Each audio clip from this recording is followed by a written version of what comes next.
Smart food storage. Mastering your refrigerator zones.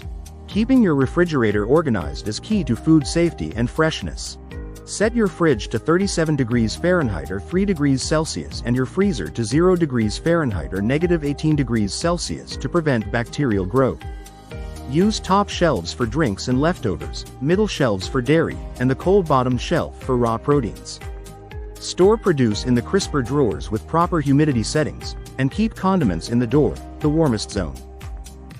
Don't overcrowd shelves, use clear containers, and label leftovers to reduce waste and keep your family safe.